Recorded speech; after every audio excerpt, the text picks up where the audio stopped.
Twitter right now, which the stock has been careening since a year ago, down more than half. But now it is saying that it is cutting off all spy data to any spy agency. In other words, you can't use its analytics or anything on its service if you are in the business of spying on people. Retired Colonel, former Congressman Allen West on that. What do you make of it all, Alan? I mean, this is Twitter's way of saying, much like Apple, much like Facebook and some of these others that have come forward to say, no, we don't share this stuff. What do you think? Well, I think it's important for these companies and agencies to understand that an important part of the 21st century battlefield against the global Islamic Jihad is their use of social media. That's a means by which they are proliferating their ideology and recruiting all across this world. And if we don't have the access by which we can start to head them off at the pass and undermine their ideology and undermine their messaging, then we're just creating a gap by which we will continue to be exploited. So I think Twitter and Facebook and all these others, I understand the balance of privacy, but we need to have a very targeted program and system and process by which we can cut off these jihadist groups and what they're doing.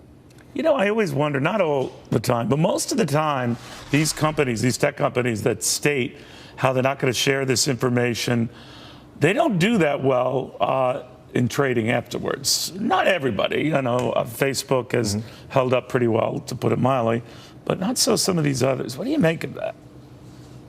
Well, I think people are starting to be concerned about their own their security and their safety. And when they see these companies and corporations that are more so concerned about their profit margin or more so concerned about their own self-interest and special interests instead of the aggregate interests of, you know, liberty, freedom, and democracy, then they are going to pay the consequences thereof. And I think that you will see that in certain specific cases.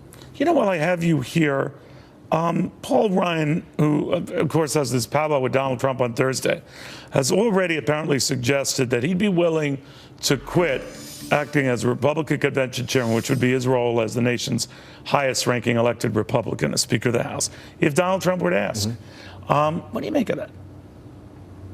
Look, Neil, I got to tell you, I still have friends that are out there in the military, relatives that are out there in the military.